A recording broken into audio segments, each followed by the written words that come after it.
துதிகன மகிமையெல்லாம் உமக்கே செலுத்துகிறோம். மகிழ்வுடன் சோத்திர பலிதனை செலுத்தி ஆராதனை செய்கிறோம். மகிழ்வுடன் சோத்திர பலிதனை செலுத்தி ஆராதனை செய்கிறோம்.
குரலை கேட்டு விடுதலை தருபவரே,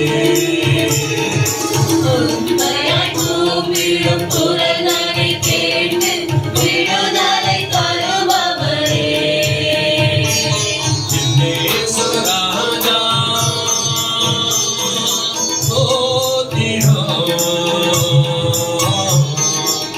இயேசு ராஜா ஸ்தோத்திரம்.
எல்லாம் உமக்கே செலுத்துகிறோம். மகிழ்வுடன் ஸ்தோத்திர பலிதனை செலுத்தி ஆராதனை செய்கிறோம்.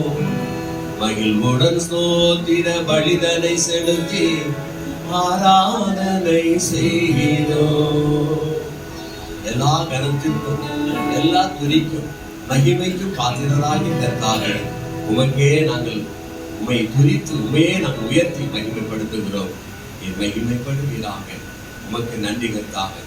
பாவங்கள் எத்தனையோ, நினையாதிருந்தாலும் பாவங்கள் எத்தனையோ, பாலான நோயை அகற்றி குணமாக்கி பாரில் வைத்த மா தயவை எண்ணி என்னாலும் மேல் துதிப்பாய்.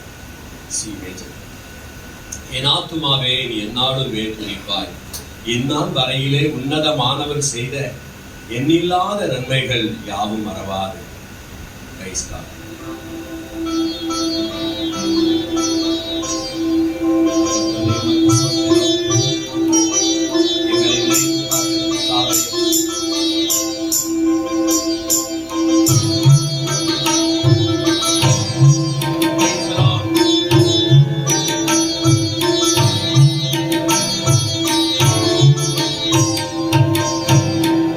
என்னாலுமே துதிப்பா என் ஆத்துமாவே நீ என்னாலுமே துதிப்பா.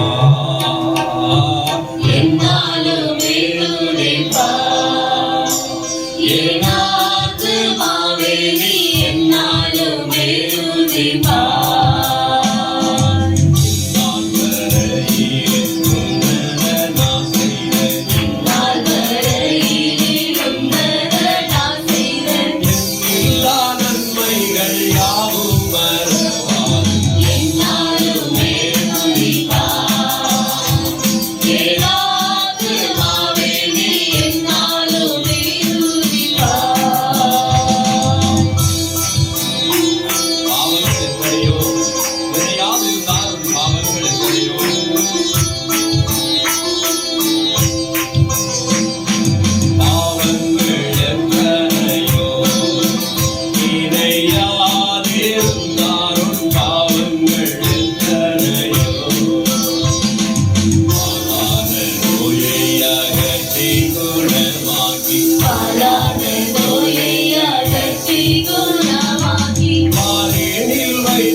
மாட்சிமையா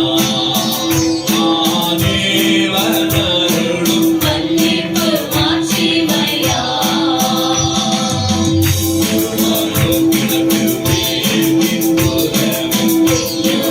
யோகியத்தில் வீட்டு தூரமே மேலும் பாவம் அகன்ற தூரமே என்னாலுமே துதிப்பாய் ஏனாத்து மாவேணி என்னாலுமே துதிப்பாய் தந்தை தன் பிள்ளைகளுக்கு தயவோடிரங்கானோ தந்தை தன் பிள்ளைகளுக்கு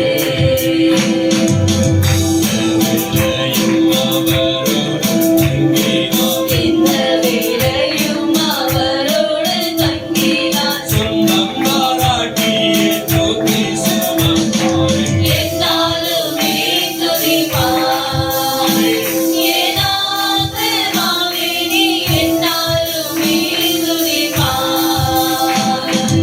என்னால் வரையிலே உன்னத நான் செய்த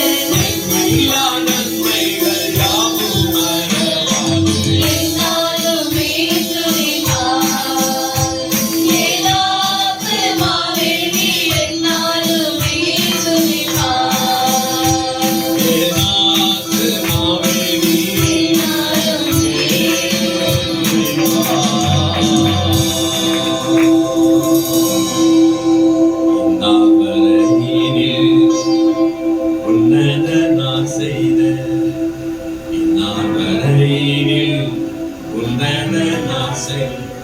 என்னில்லா நன்மைகள் யாவும் மறவாது என்னாலுமே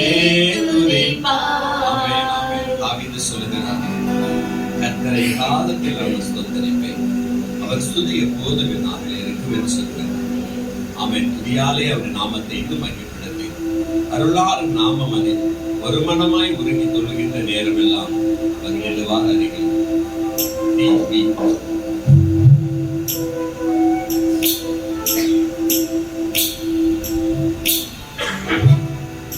இதயம் நொறுங்கினோரின் ஆதரவும் அவரே, கதறல்கள் கேட்டிடுவார், பதறாமல் அடைத்திடுவார். அருள்நாதர் நாமமதில் ஒரு மனமாய் உருகி தொழுகின்ற நேரமெல்லாம் வந்திடுவார் அருகில். நாம் தொழுகின்ற நேரமெல்லாம் வந்திடுவார் அருகில். அருள்நாதர் நாமமதே ஒரு மனமாய் உருகி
மாற்றினோரை கைதந்து மாற்றுவாரே. மாயையில் மயங்கினோரை கைதந்து மாற்றுவாரே. தூயாவி நின்றார், தூய்மையாய் மாற்றிடுவார். தூயாவி திடுவார், தூய்மையாய் மாற்றிடுவார். அருளாத நாமமரே, ஒரு மனமாயுருகி,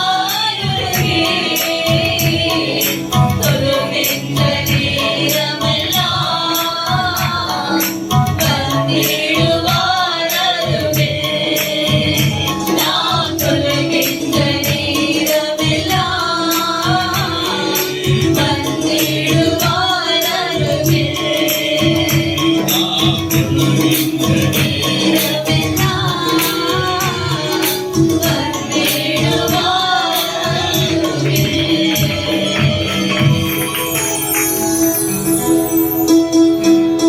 இதயம் நொறுங்கினோரே,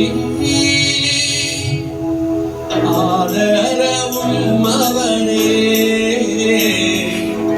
கதறல்கள் கேட்டிடுவார், பதறாமல் அணைத்திடுவார். நம் கதறல்கள் கதறாமல் அணைத்திடுவார். கதறல்கள் கதறாமல் அணைத்திடுவார். என்னை நோக்கி கூப்பிடு, ஆபத்து காலத்தில் என்னை நோக்கி கூப்பிடு, நான் உன்னை விடுவிப்பேன், என்னை மகிழ்விடுவாய் என்று சொல்லுகிறார்.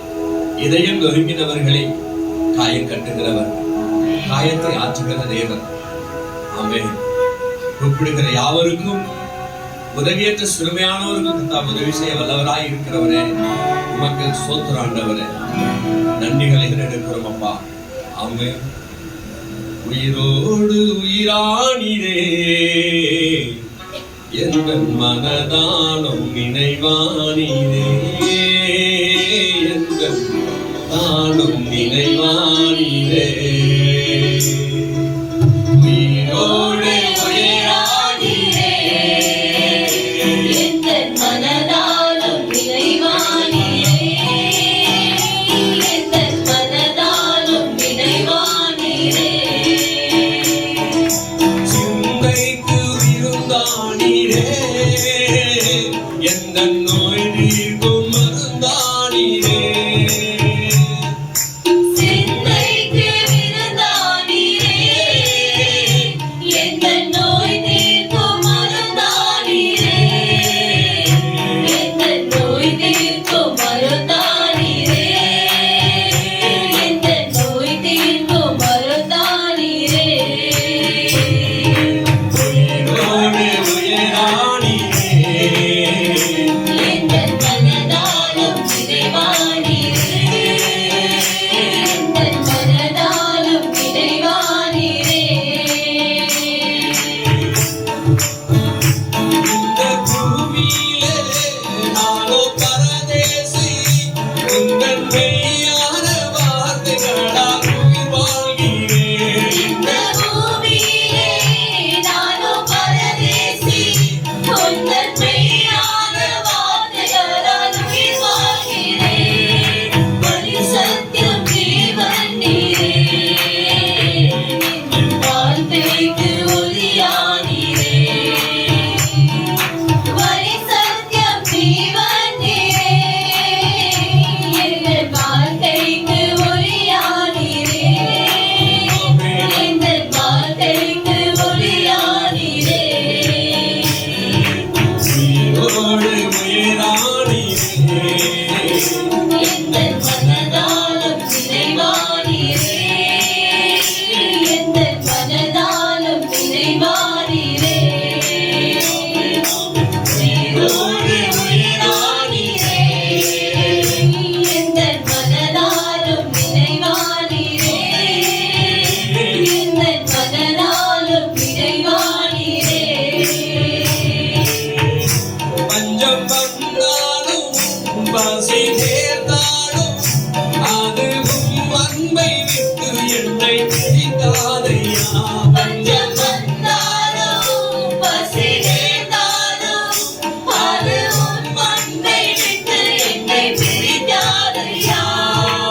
மறைந்தேன் ஐயா.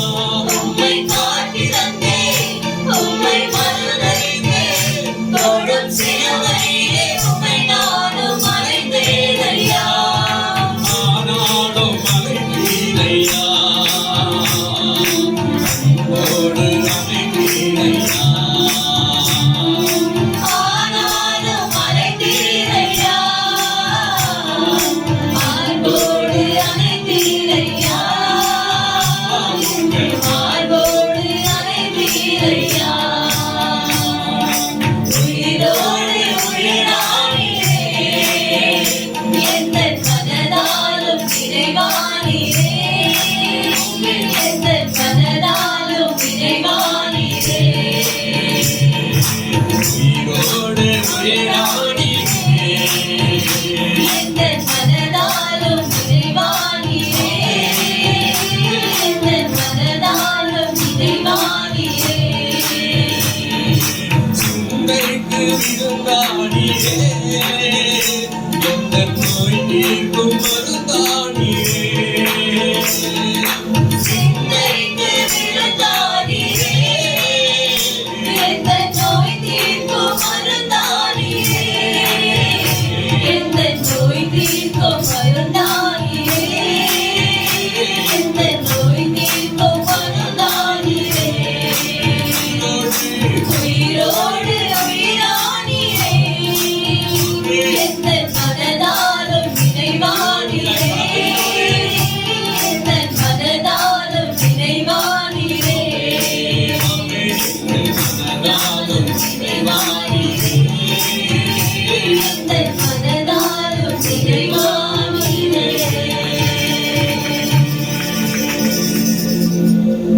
இந்த பூமியிலே நானோ பரதேசி. உந்தன் மெய்யான வார்த்தைகளால் உயிர் வாழ்கிறேன். வழி சத்தியம் ஜீவன் நீரே. வாழ்க்கைக்கு ஒளியானீரே. வழி சத்தியம் ஜீவன் நீரே. வாழ்க்கைக்கு ஒளியானீரே. எந்தன் வாழ்க்கைக்கு ஒளியானீரே. ஆமாண்டவரே, வழி சத்தியம் ஜீவனுமாய் இருக்கு எங்கள் நாள்தோறும் நடத்தி கொண்டு வருகிற கர்த்தாவே, இந்த காலை நேரத்துல உங்க ரத்தத்தை நோக்கி நாங்கள் பார்க்கிறோம்.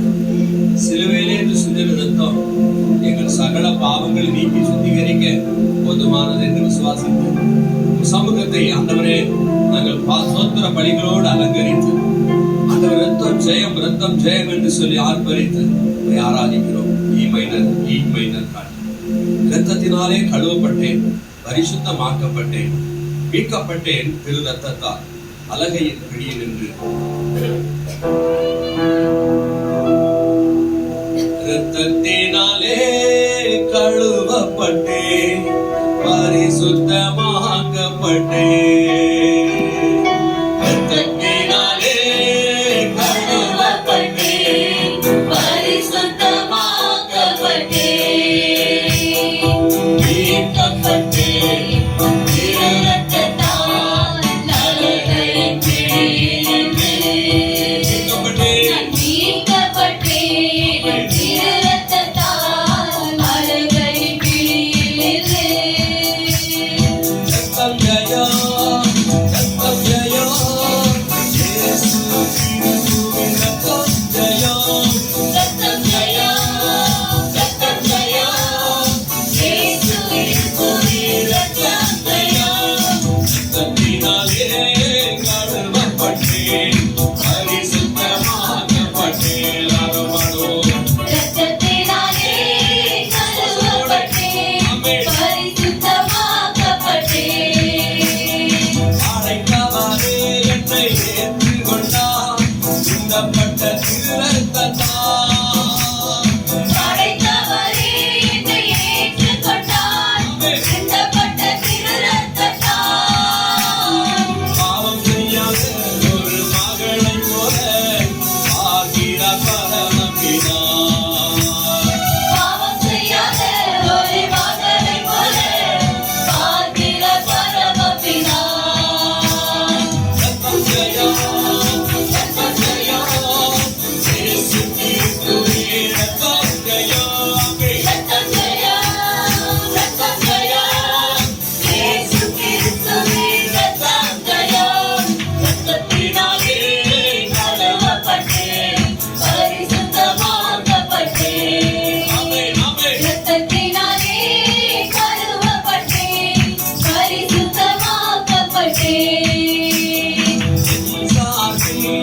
தேவனை நோக்கி தொடர்ந்து கூப்பிடும் கர்த்தர்.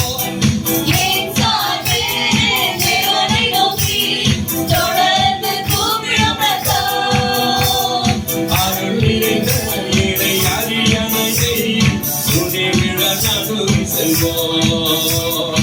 அருள் நிறைந்த இறை அரியணையை துணிவுடன் அருகில் செல்வோம்.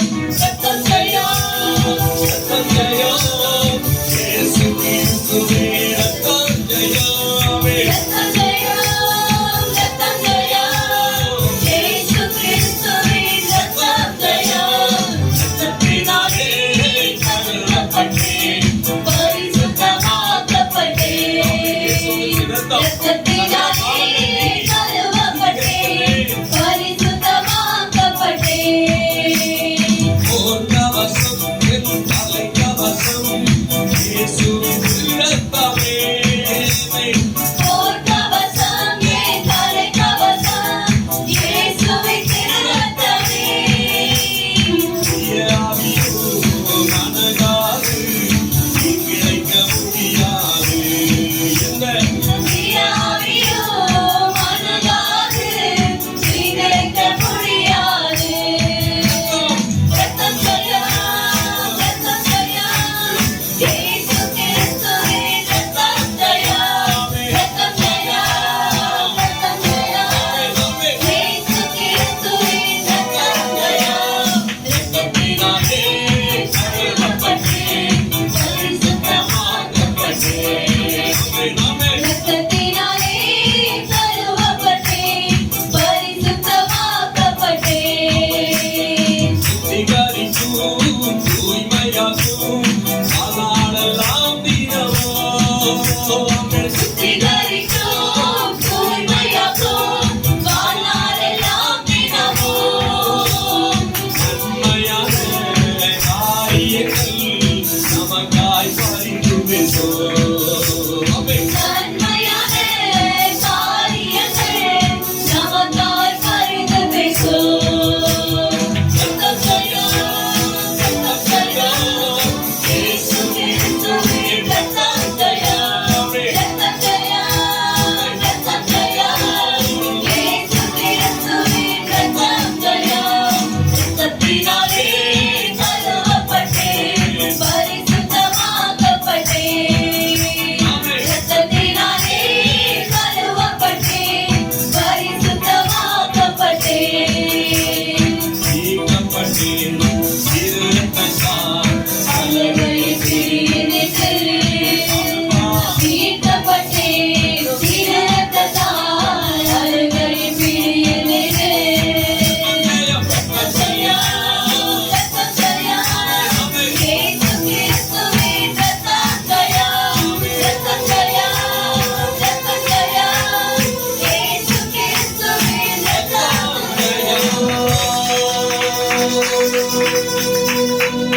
ஆமென், ஆமென், ஆமென். இரத்தத்தினால நாங்கள் மீட்கப்பட்டிருக்கிறோம். எங்களுடைய நீதி நிமித்தமாகவோ எங்களுடைய நற்செயல்கள் நிமித்தமாகவோ நல்ல ஆண்டவரே, எல்லாம் உங்கள் கிருபை. உங்கள் கிருபை எங்கள் மேல இருந்தது. பாவியான இருந்த எங்க வாழ்க்கையை நீர் வந்து பரிசுத்தமாக மாற்றி, இரத்தத்தாலே கழுவி எங்களை நீதிமான்களாக மாற்றி, சமூகத்துல துதிப்பதற்கு எங்களுக்கு லேவியர்களாக, ஆசாரியர்களாக, பரிசுத்த ஜாதியாக, உமக்கு சொந்த ஜனமாக எங்களை தெரிந்து கொண்டவரே, உமக்கு நன்றிகளை ஏறெடுக்கிறோம். எழுந்திருந்த தேவனை நாம் எழுந்திருந்த தேவனை ஆராதிக்கலாம்.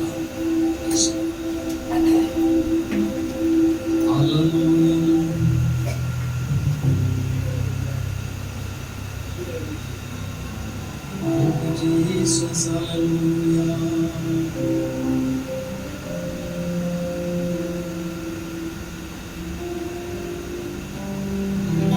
எந்தன் உள்ளம் தங்கும் இயேசு நாயகா, உந்தன் வீடாய் கொள்ளும் இயேசு நாயகா.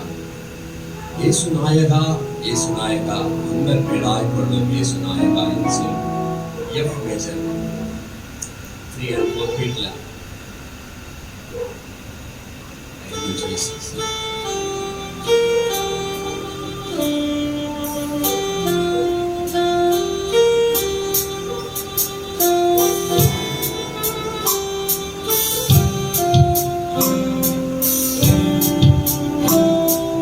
முழுமையாக தேவ சமூகத்தில் நம்ம ஏற்படுத்தி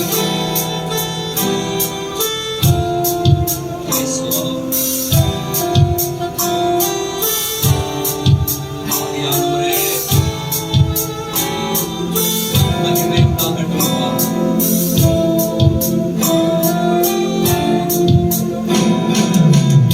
எங்கள் உள்ளம் தங்கும் இயேசு நாயகா உந்தன் வீடாய் கொள்ளும் இயேசு நாயகா இயேசு நாயகா இயேசு நாயகா உந்தன் வீடாய் கொள்ளும் இயேசு நாயகா உந்தன் வீடாய் கொள்ளும் இயேசு நாயகா மாம்சக்கிரியைகளை போன்று குழந்தைகள் உள்ளமாய் மாற்றும் ஆண்டவரே.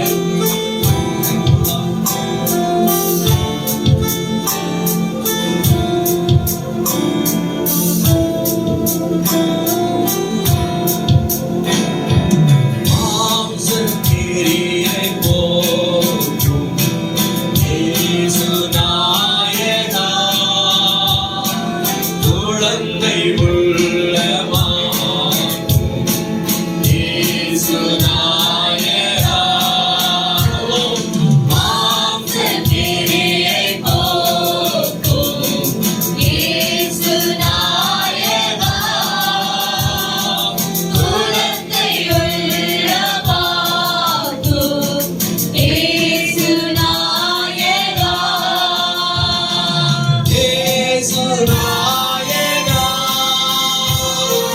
இயேசு நாயகா குழந்தை உள்ளமாக்கும் இயேசு நாயகா குழந்தை உள்ளமாக்கும்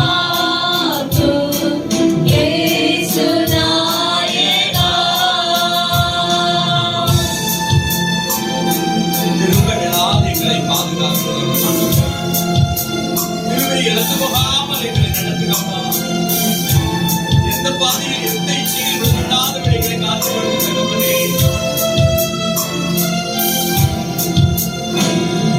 திரும்ப விழாது பாரும் இயேசு நாயகா கிருபை இழாது பாரும் இயேசு நாயகா திரும்ப விழாது பாரும் இயேசு நாயகா கிருபை இழாது பாரும் இயேசு நாயகா இயேசு நாயகா இயேசு நாயகா கிருபை இழாது பாரும் இயேசு நாயகா கிருபை இழாது பாரும் இயேசு நாயகா என்னை உமக்கு தந்து இயேசு நாயகா இனி நான் அல்ல நீரே நீரே எனக்கு எல்லாம் உம்முடைய கரங்களில் ஒப்புக் கொடுத்துவிட்டேன். ஹல்லேலூயா, ஹல்லேலூயா. என்னை உமக்கு தந்தேன் இயேசு நாயகா இனி நான்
உள்ளமாகும்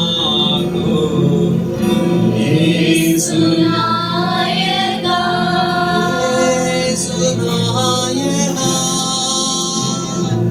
இயேசு நாயகா குழந்தை உள்ளமாகும் இயேசு நாயகா குழந்தை குழந்தை உள்ளமாகும் இயேசு நாயகா குழந்தை உள்ளமாகும் இயேசு நாயகா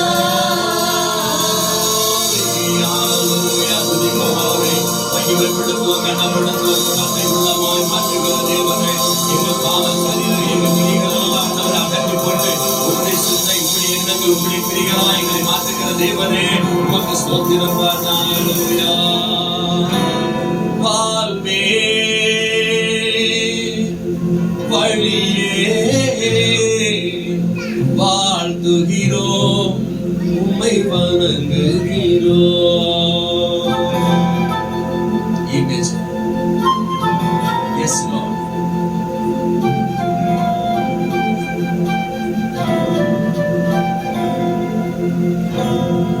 நான் நம்புவதற்கு ஒருவர் உண்டா, அவர் இயேசு ஒருவர் மாத்திரமே. அவர் மேல் நம்பிக்கை வைத்து விடு, கர்த்தர் மேல் பாரத்தை வைத்து விடு. அவர் உன்னை ஆதரிப்பார். நீதிமானை ஒருபோதும் தள்ளாட மாட்டார். நம்பிக்கைக்கு உரியவர்.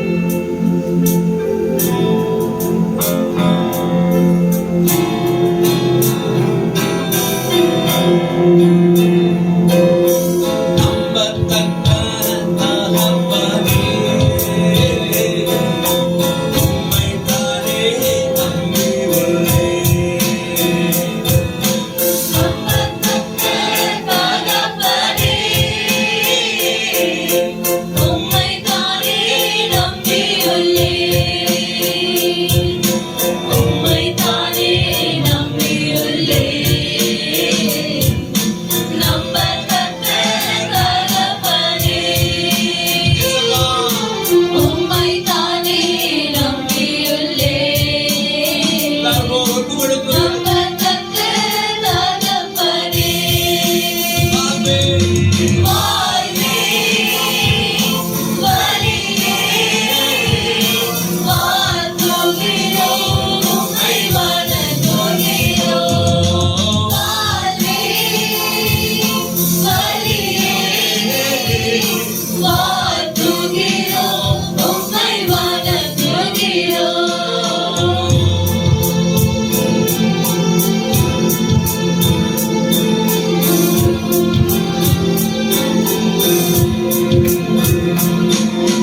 சமூகம் குடியிருந்து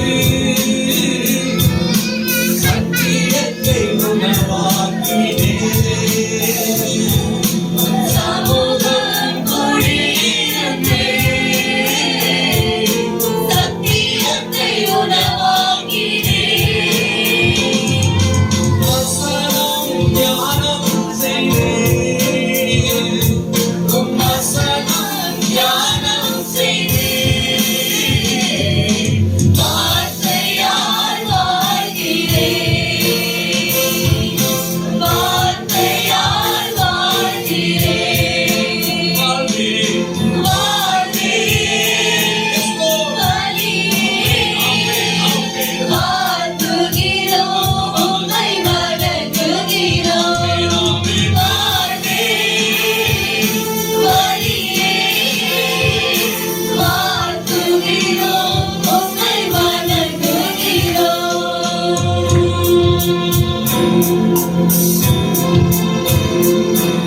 இதய விருப்பமெல்லாம் எப்படி நிறைவேற்றுவீர்?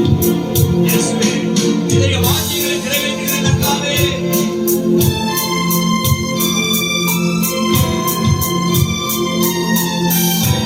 புரியுமா சங்கர கமலமா, இங்க பாரி சங்கர தரதமோ சங்கர மனப்புரமாட்டி சங்கர தினமா.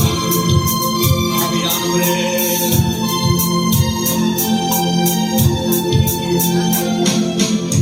இதய இதய விருப்பமெல்லாம் எப்படியும் நிறைவேற்றுவே.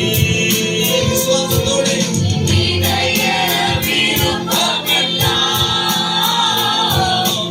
எப்படியும் நிறைவேற்றுவே. ஒப்படைத்த வழிகளெல்லாம் ஒப்படைத்த வழிகளெல்லாம்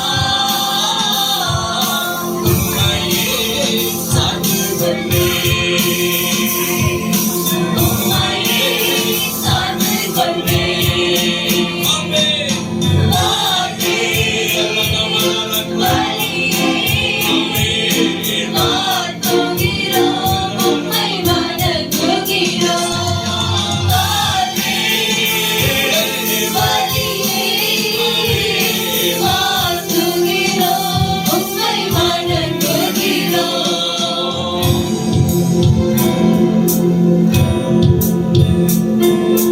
நீதி நேர்மையெல்லாம் பட்டப்பகல் போலாகும். நேர்மையெல்லாம் பட்டப்பகல் போலாகும்.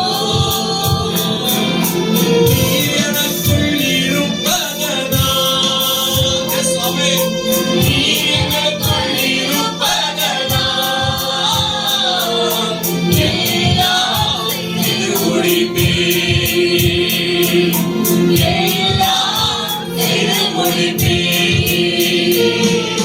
வாழ்வே வழியே வாழ்த்துகிறோம், உம்மை வணங்குகிறோம். இயேசையா, வாழ்வே வழியே வாழ்த்துகிறோம், உம்மை வணங்குகிறோம்.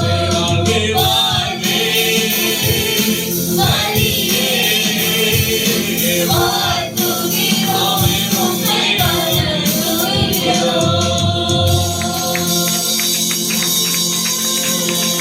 நம்பத்தக்க தகப்பனே, உம்மை தானே நம்பியுள்ளேன். எல்லாரும் நம்பத்தக்க கர்த்தரை நம்புங்கள். அப்படி தீர்க்கதரிசிகளை நம்புங்கள். அப்பொழுது கீர்த்தி பெறுவீர்கள் என்று இயேசுவா சொல்கிறார்.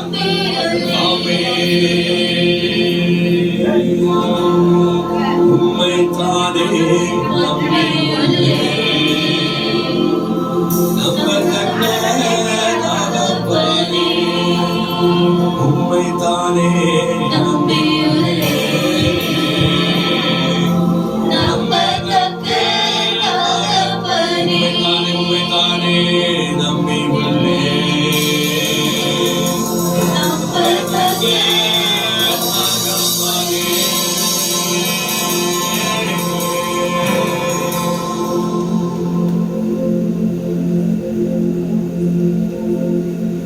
இதயத்தின் வாஞ்சைகளை நிறைவேற்றுகிறார். வாஞ்சை நிறைவேறுவது ஆத்மாவுக்கு இனிது என்று சொல்லப்படுகிறது. நெடுநாள் காத்திருப்பது இதயத்தை இளைக்கப்படும். விரும்பினது வரும்போதோ ஜீவவிருட்சம் போல் இருக்கும் என்று சொல்லப்படுகிறது. இதயத்தின் வாஞ்சைகள் எல்லாம் நிறைவேற்றுகிற தேவன் ஆண்டவரே, நாங்கள் நம்பிக்கொண்டிருக்கிற நம்பிக்கைக்குரியவர் போல் சொல்லுங்க. நான் நம்பியிருக்கிறவர் இன்னார் என்று அறிந்திருக்கிறேன் என்று சொல்லு. நாங்கள் நம்பியிருக்கிறவர் இன்னார் நாங்கள் அறிந்திருக்கிறோம் ஆண்டவரே. எங்களுக்கு எல்லாம் செய்ய வல்லவர்.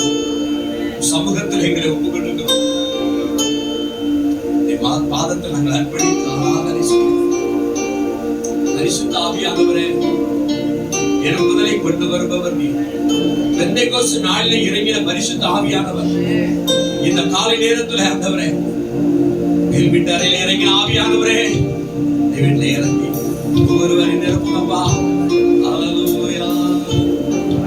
சீமேஜ்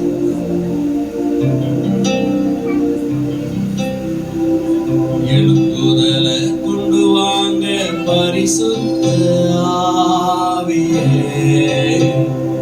எங்க பரிசுத்த பரிசுத்த ஆவியே.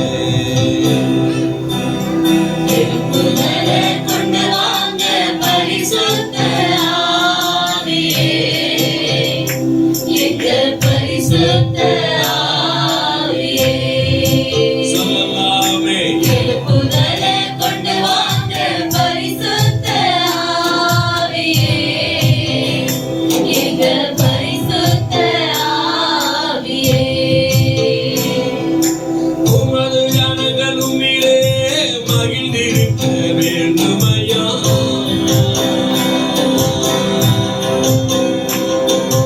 உமது ஜனங்கள் உம்மிலே மகிழ்ந்திருக்க வேண்டுமப்பா.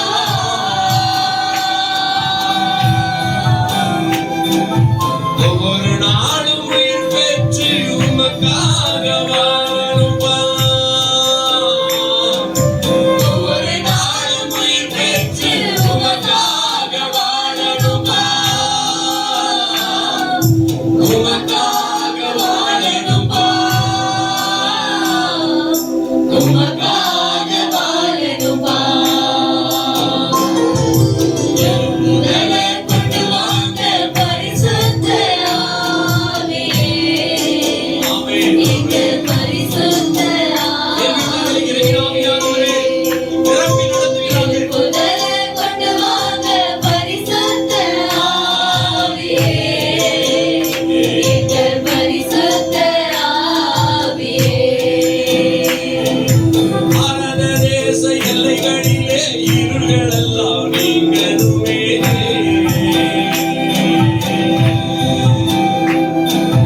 பாரத தேச எல்லைகளிலே இருளெல்லாம் நீங்கணுமே.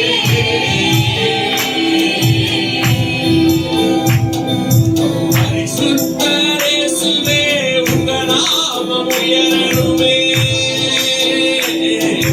பரிசுத்த இயேசுவே உங்க நாமம் உயரணுமே. உங்க நாமம் உயரணுமே. உங்க நாமம் உயரணுமே.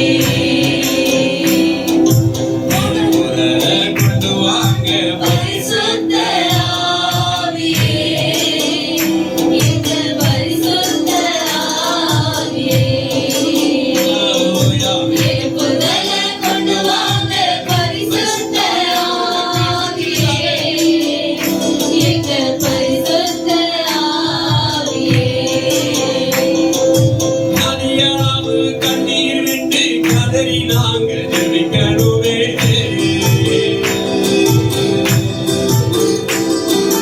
நதியளவு கண்ணீர் விட்டு கதறி நாங்க ஜெபிக்கணுமே.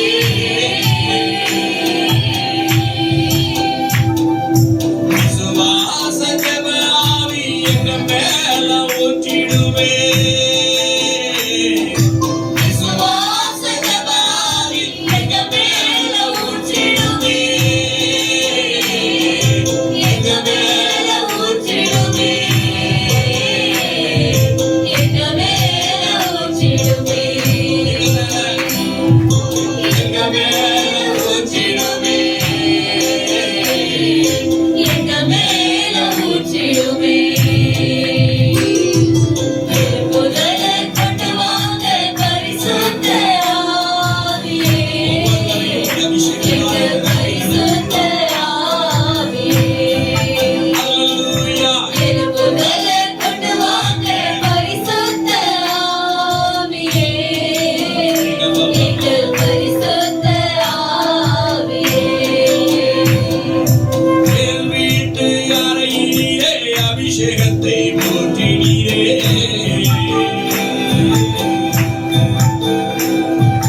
மேல் வீட்டு அறையிலே அபிஷேகத்தை ஊற்றினீரே.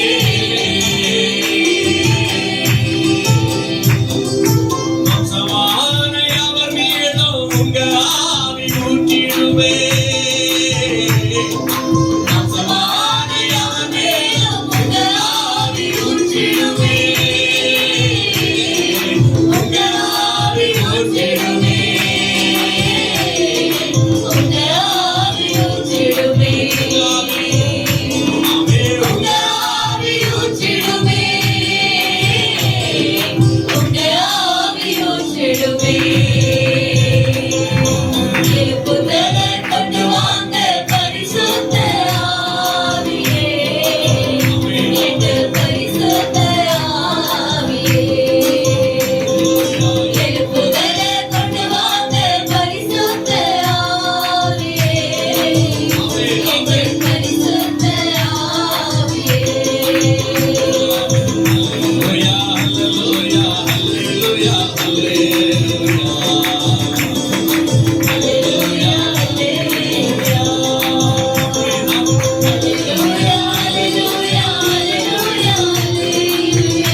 தொடர்ந்து இந்த நடத்துகை என்னோடு கூட பேசுவோம்.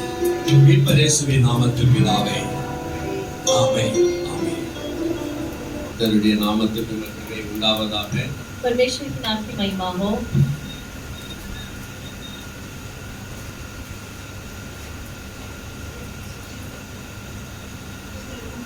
Praise the Lord.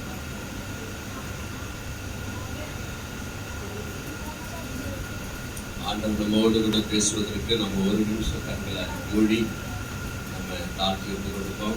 और परमेश्वर हमसे बात करेंगे, हमेशा नाक बंद करके हम अपने आप को नींद करके सौंपेंगे। இருதயத்தில் ஒரு விருத்த சேதனம், हृदय में कटनी, காதுகளில் ஒரு விருத்த சேதனம் कानों पर कटनी உண்டாகும்படியாக ஆண்டவர் நோக்கி பார்ப்போம். और देखिए परमेश्वर की ओर देखेंगे। நேசிக்கிற நல்ல தகப்பனே, हमसे प्यार करने वाले प्यारे पिता, எங்களோடு கூட பேச போகிறதற்காக நன்றி. आप हमसे बात करने के लिए धन्यवाद। இதயத்தில் ஒரு விருத்த சேதனமும் காதுகளில் செவிகள் ஒரு விருத்த சேதனம் உண்டு பண்ணி எங்களை கவனம் செலுத்த உதவி செய்கிறாங்க. हृदय में कटनी और कानों में कटनी होकर आपका ध्यान देने के लिए और ईमान होकर ध्यान देने के लिए मदद करो। தகப்பனே, இந்த வசனம் எங்கள் கால்களுக்கு தீபம், பாதைக்கு வெளிச்சமாய் காணப்படும். पिता, आपका वचन हमारे राह के लिए दीप और हमारे पैरों के लिए उजाला है। உமக்கு நன்றி தகப்பனே. पिता, आपको धन्यवाद देते हैं। மீட்பர் இயேசுவின் நாமத்தில் வேண்டுகிறோம் பிதாவே. चलो यीशु मसीह के नाम से हम प्रार्थना करते हैं। प्रार्थना सुनो प्यारे पिता। ஆமென். आमेन, ஆமென். आमेन। நம்ம வெளிப்படுத்தல் விசேஷம் 8ஆம் அதிகாரத்துல கடந்த நாட்களிலே நாம் பார்த்தோம். प्रकाशित वाक्य के 8वां अध्याय में हमने पिछले हफ्ता देखा கடைசியாக 7ஆம் வெளிப்படுத்தல் 8:7 பார்த்தோம். और उसमें हमने 7वां वचन हमने मनन किया। முதலாம் தூதன் எக்காலம் ஊதினான். पहला स्वर्गदूत ने तुरी फूका இரத்தம் கலந்த கல்மழையும் அக்கினியும் உண்டாகி பூமியிலே கொட்டப்பட்டது. और लहू से मिला गया ओला और आग उत्पन्न हुई और पृथ्वी पर डाली गई। அதனாலே மரங்களில் மூன்றில் ஒரு பங்கு வெந்து போயிற்று, பசும்புலெல்லாம் எரிந்து போயிற்று என்று சொல்லி இந்த வசனம் சொல்லுகிறது. और वचन कहता है कि पृथ्वी की 1/3 जल गई और पेड़ों की 1/3 जल गई। அல்லேலூயா. हालेलुया। வானத்திலும் பூமியிலும் ரத்தம், அக்கினி, புகைஸ்தம்பங்களாகிய அதிசயங்களை காட்டுவேன் என்று சொல்லி யோவேல்ல சொல்லப்படுகிறது. और आकाश और पृथ्वी पर लहू से भरे गए ओला में उधेड़ूंगा करके जोएल में कहा गया है। இந்த கல்மலை தேவனுடைய நியாய தீர்ப்புக்கு அடையாளமாக இங்கே சொல்லப்பட்டுள்ளது. और ये ओले जो है परमेश्वर के आगमन का चिन्ह है करके कहा जाता है। அதே போல ரத்தம் கலந்த கல்மலை அபூர்வமானதாகவும் காணப்படுகிறது. उसी प्रकार लहू से मिलाया गया ओला जो है वो एक अद्भुत कार्य है करके भी दिखाई देती है। அக்கினி தேவனுடைய கோபாக்கினை வெளிப்படுத்துகிறதாக காணப்படுகிறது. और आग या अग्नि जो है परमेश्वर की क्रोध को प्रकट करता है। இந்த நாட்களில் நாம் பார்த்திருக்கிறோம், எகிப்தின் 7வது வாதை என்று சொல்லி இந்த எகிப்தின் வாதையில எகிப்து தோன்றிய நாள் முதல் இதுவரைக்கும் அதிலே பெய்யாத மிகவும் கொடிய கல்மலை என்று தேவன் அங்கு அறிவிக்கிறார். और हमने पहले भी देखा था कि मिस्र में परमेश्वर ने जब कभी भी ना होने वाली ओले को पहली बार इतना बरसाने वाले ओले परमेश्वर भेजते हैं। ஆமென். आमेन। இன்றைக்கு 8ஆம் அதிகாரம் 8ஆம் வசனம் 2ஆம் தூதன் எக்காலம் ஊதுகிறதை குறித்து நாம பார்க்கிறோம். और अभी आज हम प्रकाशित वाक्य के 8वां अध्याय में 8वां वचन मनन करेंगे। அப்பொழுது அக்கினியால் எரிகிற பெரிய மலை போன்றதொன்று சமுத்திரத்திலே போடப்பட்டது. அதனால் சமுத்திரத்தில் 1/3 பங்கு இரத்தமாயிற்று. और दूसरे स्वर्गदूत ने तुरी फूकी तो मानो आग सा जलता हुआ एक बड़ा पहाड़ समुद्र में डाला गया और समुद्र का 1/3 लहू से हो गया। என்ன சொல்லப்படுகிறது? பெரிய மலை போன்ற ஒன்று சமுத்திரத்திலே போடப்பட்டது. एक बड़े पहाड़ समान कुछ तो एक समुद्र पे डाला गया था। பூமியிலே ஒரு பெரிய மலை போன்றதொன்று சமுத்திரத்திலே போடப்பட்டால் और अगर पृथ्वी की बड़ी सी पहाड़ अगर समुद्र में धकेला गया तो எவ்வளவு பெரிய சேதங்களை ஏற்படுத்தும் நம்ம நினைச்சு பார்த்தாலே அதிர்ச்சியா இருக்கிறது. तो अगर हम कल्पना करके देखें कितने बड़े भयंकर होगा तो आश्चर्य है। அல்லேலூயா. हालेलुया। பாருங்க, பெரிய மலை போன்றதொன்று சமுத்திரத்திலே போடப்பட்டு அதனால சமுத்திரத்தில் 1/3 பங்கு இரத்தமாயிற்று. और कहा गया कि बड़े पहाड़ समुद्र में डाला गया था और 1/3 लहू हो गया। என்ன நடக்கிறது? क्या हो रहा है? அவ்வளோ பெரிய ஒரு மலை, எரிகிற மலை குணப்படுகிறது. और उतनी बड़ी जलता हुआ एक पहाड़ को धकेला गया है। பூமியிலே மூன்றில் ஒரு பங்கு பாதிக்கப்பட்ட பின் அடுத்ததாக சமுத்திரத்தில் மூன்றில் ஒரு பங்கு சேதமாகிறது. और पृथ्वी के 1/3 हानि होने के बाद अभी समुद्र के 1/3 हानिकारक बनने के लिए भेजा गया है. 7 எக்காலங்கள் கொடுக்கப்படுகிறது. 7 எக்காலங்களில் ஒவ்வொருவரும் எக்காலம், ஒவ்வொரு தூதனும் எக்காலம் ஊதும் பொழுது பூமியிலே ஒவ்வொரு அதிர்ச்சிகரமான சம்பவங்கள் நடக்கிறது. और 7 तुरी दी जाती है और एक-एक स्वर्गदूत जब एक-एक तुरी को फूंकते हैं तो एक-एक हानिकारक चीजें पृथ्वी पर होती है. எனவே இந்த எக்காலங்கள் ஊதப்படுவதனால் உண்டாகும் அழிவு பூமி எங்கும் ஒரே நேரத்தில் சம்பவிக்காமல் பூமியின் பல்வேறு இடங்களிலே இவைகள் வெவ்வேறு காலங்களிலே உண்டாயிருக்கிறதாக இது சொல்லப்படுகிறது. तभी तुरी फूंकने वाली जो चिन्ह है वो एक ही जगह पर न होते हुए हर एक अलग-अलग जगह में अलग-अलग समय में होता हुआ दिखाई देता है. முதலாம் தூதன் எக்காலமது பூமியிலே நஷ்டமடை, பூமி பாதிக்கப்படுகிறது. जब पहला स्वर्गदूत तुरी को फूंकता है तो पृथ्वी नाश होती है. இரண்டாம் தூதன் எக்காலம் ஊதும்பொழுது சமுத்திரம் பாதிப்படைகிறது. और जब दूसरी स्वर्गदूत तुरी को फूंकते हैं तभी समुद्र हानि हो जाते हैं. Hallelujah, hallelujah. ஒவ்வொன்றும் சேதமாகிறது, அழிவை குறிக்கிறது. ऐसा हर एक नाश होना एक हानिकारक चीज के बारे में बताता है. பாருங்க, வானத்திலிருந்து விழுந்து எரிகிற ஒரு பெரிய எரிக்கல், ஒரு மலை விழுகிறது. और लिखा गया है कि मानो कि आग से जलता हुआ एक बड़े पहाड़.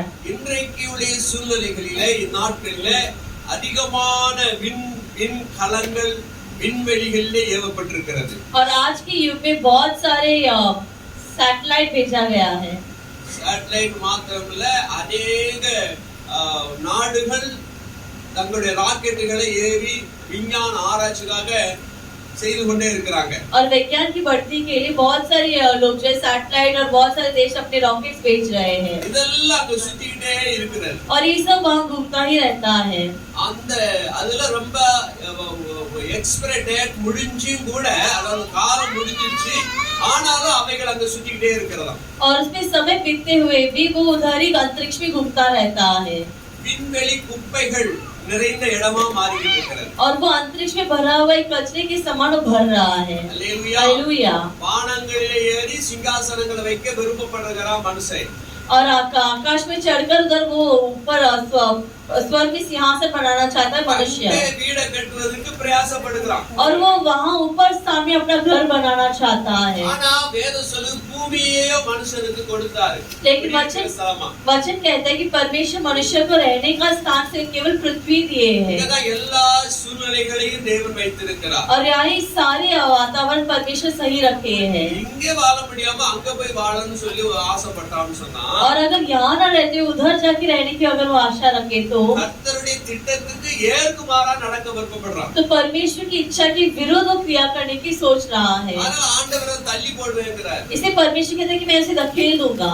ஏற்கனவே ஒரு அகாதமான பாதாளத்துல தள்ளப்பட்டு போயிட்டான். पहले से एक जो है एकदम पाताल में धकेला गया है. மனுஷன் மறுபடியும் அந்த பெருமையின் மிகுதியில மேல விண்வெளியில வீட்டை கட்டணும்னு ட்ரை பண்றான். मनुष्य अपनी घमंड पे ही उस ऊपर अंतरिक्ष में घर बांधने की आशा बनाते हैं. ஆராய்ச்சியாளர் சொல்றாங்க, और वैज्ञानिक लोग कहते हैं, அதாவது இந்த விண் கல் என்று சொல்லப்படுகிறது ஒரு மைல் விட்டம் உள்ளதான ஒரு கல். और ये ओला करके जो कहा जाता है या अंतरिक्ष का जो पत्थर करके कहा जाता है वो 1 मील दूरी में है. அது ஒரு மைல் விட்டம் உள்ள அந்த கல் பூமியிலே விழும் பொழுது, और जब ये इतना बड़ा पत्थर आकर पृथ्वी पर गिरता है, அதாவது 5300 அடி நீளமுள்ள ஒரு பாறையாக விழுமா. तो 5300 बड़े फीट का एक पत्थर बनकर वो गिरता है. புவி ஈர்ப்பு சக்தியினால இழுக்கப்பட்டு और गुरुत्वाकर्षण के द्वारा वो खींचते हुए எரிந்து கொண்டு பயங்கர வேகத்தோட சமுத்திரத்தை தாக்குமானால், और वो जलते हुए बहुत ही तेजी से अगर समुद्र पर हानि आई तो பெரிய அழிவு உண்டாகும். बहुत ही बड़ा नाश होगा. இங்க சொல்லப்படும் 1/3 பங்கு சேதம் படுத்தப்பட்டது. और यहाँ कहा गया कि 1/3 जो है वो नाश हो चुकी. என்ன 1/3 பங்கு சேதம் ஆயிடுச்சு? और क्या 1/3 नाश हुई? கப்பல்ல 1/3 பங்கு சேதம்.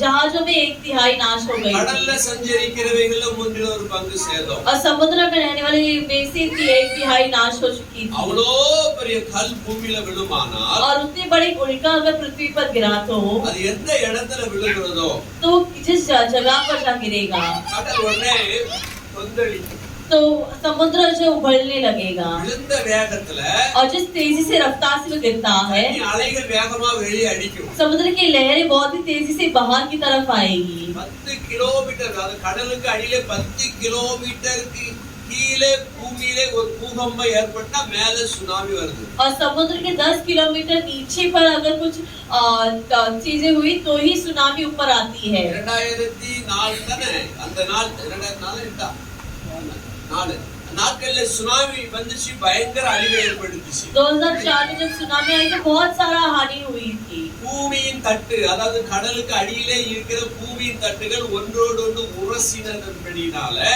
அதிர்ச்சி ஏற்பட்டது. समुद्र के नीचे वाले रहने वाली भाग जो एक से एक टकराने के कारण, भूकंप होने के कारण सुनामी हुई है. அது விழுந்த அந்த அதிர்ச்சியினால கடல் அலைகள் அப்படியே சிதற ஆரம்பித்தது. और वो जिस रफ्तार से गिरते तो समुद्र की लहरें भी इसी फैलने लगे थे. எத்தனை நாடுகள் பாதிக்கப்பட்டது, எத்தனையோ ஆயிரம் ஜனங்கள் இறந்து விட்டார்கள். और कितने ही देश हानि पहुंची गई थी और कितने सारे लोग भी गुजर चुके थे. நமக்கு நல்லா தெரியும் எத்தனை மூணில் ஒரு பங்கா கூட அது இருக்கலாம். और हम अच्छे से जानते हैं कि शायद वो एक तिहाई भी हो सकती है. இதெல்லாம் கொஞ்சம் கொஞ்சம் அப்படியே போயிட்டு இருக்குது. और ये सब थोड़ा थोड़ा बढ़ ही रहा है. இங்க சொல்லப்படுகிற வார்த்தை, लेकिन यहाँ कहने वाला शब्द है வருகின்ற வரப்போகின்ற நாளிலே நடக்க போகிற காரியங்கள், कि आने वाले दिनों में घटने वाली क्रिया. அல்லேலூயா. हालेलुया. அந்த பாறை வந்து விழும் பொழுது और जब ये ओला आकर गिरता है பூமியில எவ்வளவு பெரிய சேதத்தை ஏற்படுத்தும். तो पृथ्वी कितने बड़ी हानिकारक होगा. 8ஆம் வசனத்தை மறுபடியும் நாம கவனிக்கிறோம். 8वां वचन का वापस मनन करेंगे.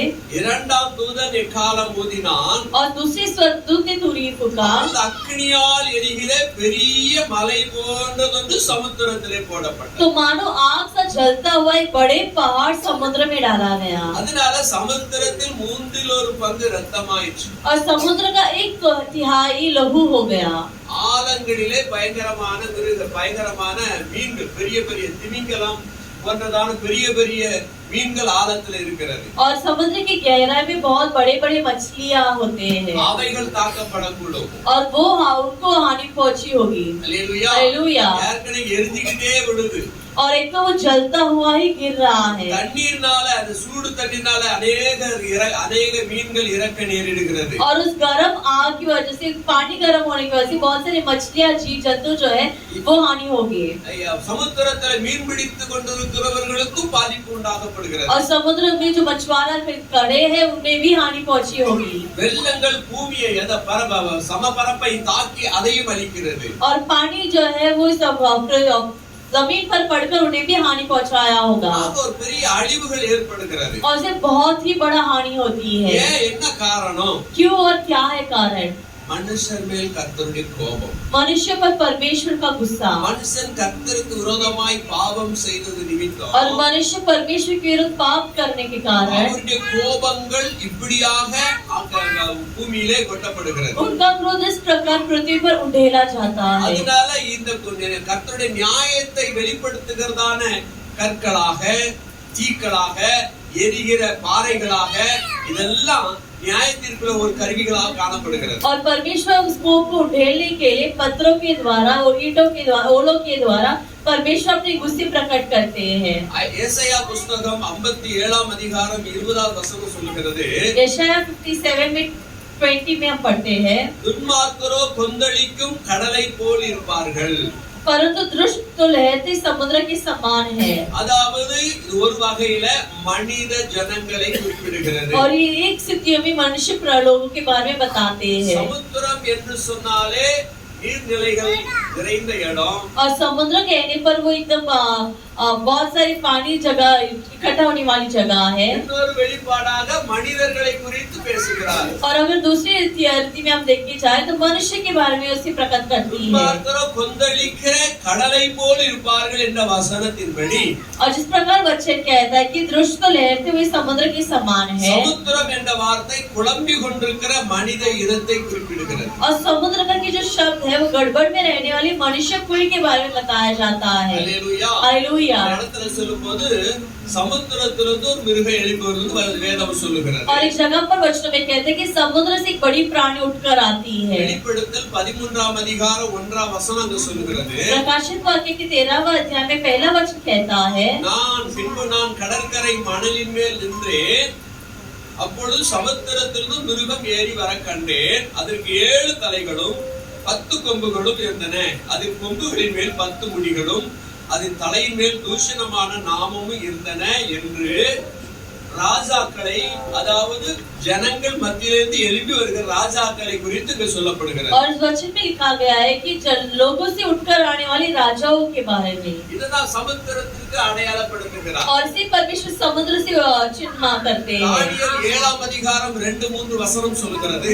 दानियेल के दूसरा अध्याय में 2 और 7वां अध्याय में दूसरा तीसरा वचन कहता है. அவன் சொன்னதாரு, ராத்திரி காலத்தில் எனக்கு உண்டான தரிசனத்திலே நான் கண்டது என்னவென்றால், இதோ வானத்தின் 4 காற்றுகளும் பெரிய சமுத்திரத்துகள் அடித்தது. அப்பொழுது வெவ்வேறு ரூபமுள்ள 4 பெரிய மிருகங்கள் சமுத்திரத்திலிருந்து எழுப்பின. और वो कहते हैं कि मैं स्वप्न में देखा कि महासागर पर चौमुखी आंधी चलने लगी. तब समुद्र में से 4 बड़े-बड़े जंतु एक दूसरे के विरुद्ध थे. சமுத்திரத்திலிருந்து மிருகங்கள் எழுப்பி வந்தன. और समुद्र में से जानवर उठकर आए. சமுத்திரத்திலிருந்து எப்படி மிருகம் வரும்?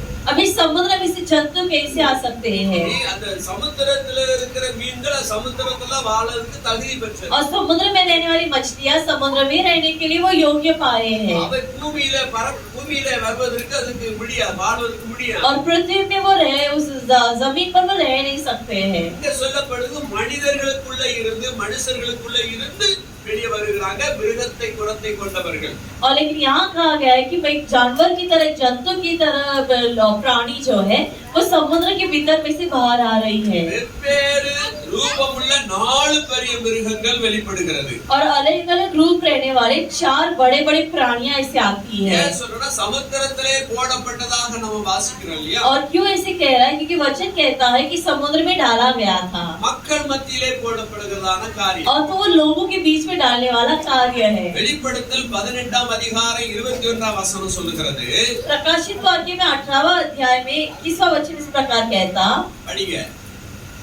வெளிப்படுத்தல் 18:21. फिर एक बलवंत स्वर्गदूत ने बड़ी चक्की के पाट के समान एक पत्थर उठाया और यह कहकर समुद्र में फेंक दिया कि बड़े नगर बाबुल ऐसे ही बड़े बल से गिराया जाएगा और फिर कभी उसका पता ना मिलेगा. பாருங்க, பலமுள்ள தூதன் ஒருவன் பெரிய இயந்திரக்கல்லை ஒத்த ஒரு கல்லை எடுத்து சமுத்திரத்திலே எரிந்து, இப்படியே பாபிலோன் மகாநகரம் வேகமாய் தள்ளுண்டு இனி ஒருபோதும் காணப்படாமல் போகும் என்று அந்த வசனம் சொல்லுகிறது. इस प्रकार वचन कहता है कि वो अभी और फिर उसका पता ही ना मिलेगा. हालेलुया. हालेलुया. எங்க கொண்டு போடுறா? சமுத்திரத்திலே எரிகிறான். और वचन कहते हैं कि उसे समुद्र में डाला गया है. இயந்திரக்கல்லை எடுத்து சமுத்திரத்திலே போட்டு இப்படி பாபிலோன் மகாநகரம் ஒளிஞ்சு போகும். और एक बड़ी चक्की के पाट के समान एक पत्थर उठाकर समुद्र में डालकर कहते हैं कि बाबुल का नगर भी इसी तरह मिट जाएगा. செயல்முறையிலே அதை அவர் காண்பிக்கிறார். और वो क्रिया में उसे बताते हैं. हालेलुया. हालेलुया. அதாவது செய்து காண்பிக்கிறார். यानी कि वो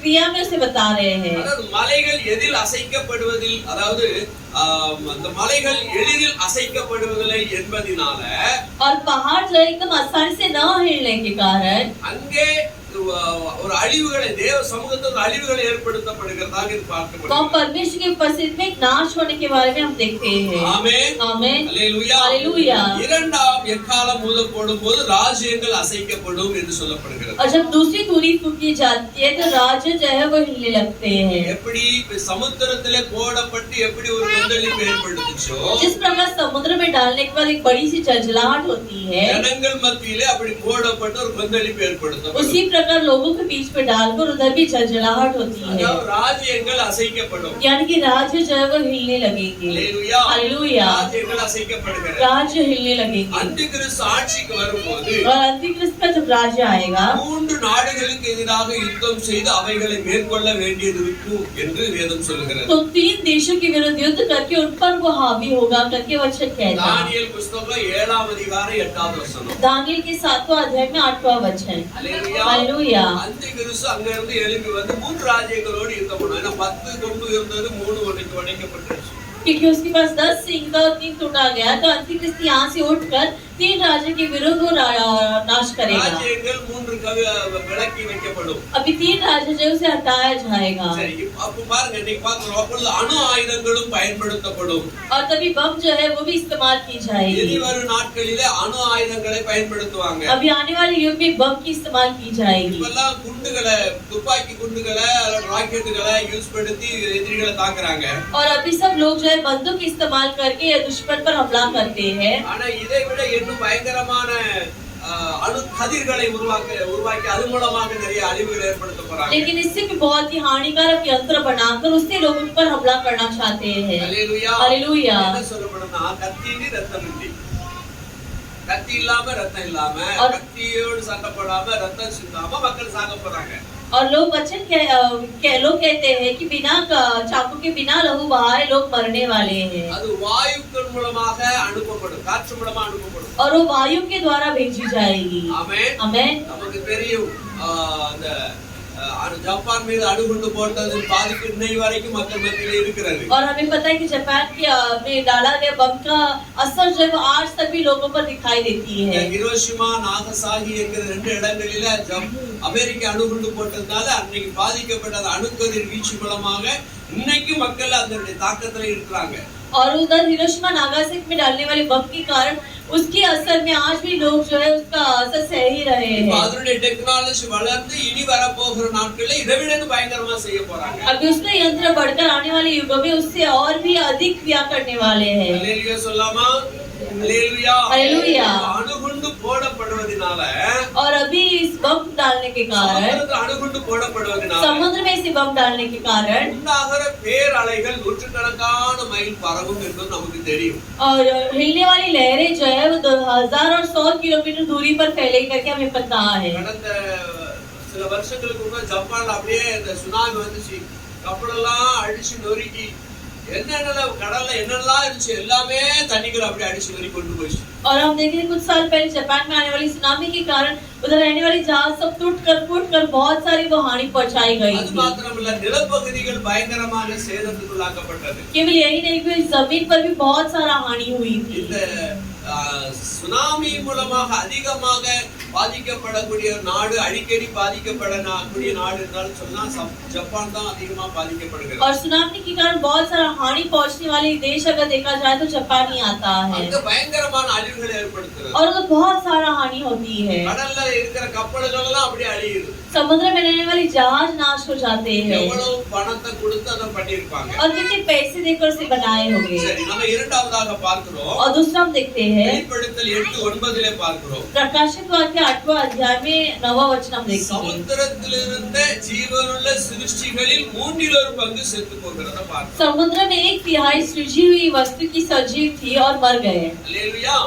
தொடர்ந்து பார்க்கிறோம், சமுத்திரத்துல 1/3 பங்கு ஜீவனுள்ள சிருஷ்டிகள் 1/3 பங்கு செத்து போகிச்சு। और समुद्र में 1/3 सृजी हुई वस्तु जो सजीव है वो मर चुके थे। அந்த எரிகிற கல் அந்த சமுத்திரத்துல விழுந்ததினால, और जलने वाले ओले उस समुद्र में गिरने के कारण அங்க என்னென்ன சேதங்கள் 1/3 பங்கு அவங்க மீன்கள் செத்து போகிறது। तो 1/3 मछलियां जो है वो गुजर जाते हैं, मर जाते இரண்டாவது हैं। பார்க்க கப்பல்ல 1/3 பங்கு சேதமாயிடுச்சு। और अभी देखते हैं कि जहाज में 1/3 जहाज नाश हो जाती है। அல்லேலூயா। हालेलुया। சங்கீதம் 105:29 சொல்லுகிறது, और भजन संहिता 105 में 29 में कहा जाता है, அவர்களுடைய தண்ணீர்களை இரத்தமாக மாற்றி அவர்களுடைய மச்சங்களை சாக பண்ணினார் என்று வாசிக்கிறோம்। उसने मिस्रियों को जल को लहू कर डाला और मछलियों को मार डाला करके हमने देखा।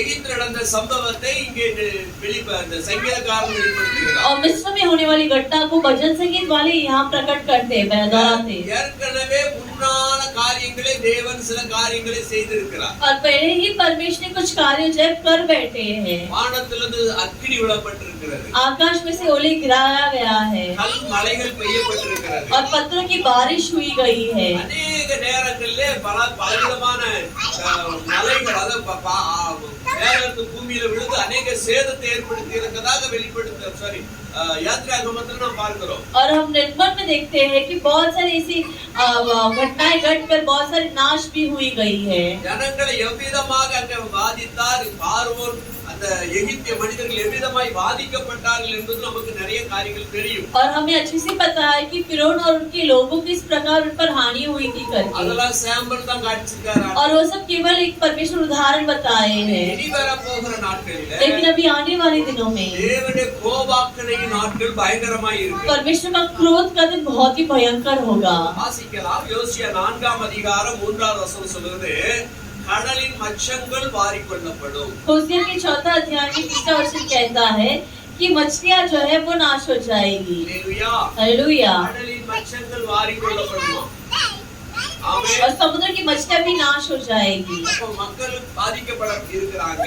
तो लोग जो है वो हानि पहुंचने वाला है. ஒரு பக்கம் மீன்கள் எல்லாம் செத்து மடிக்கிறோம்.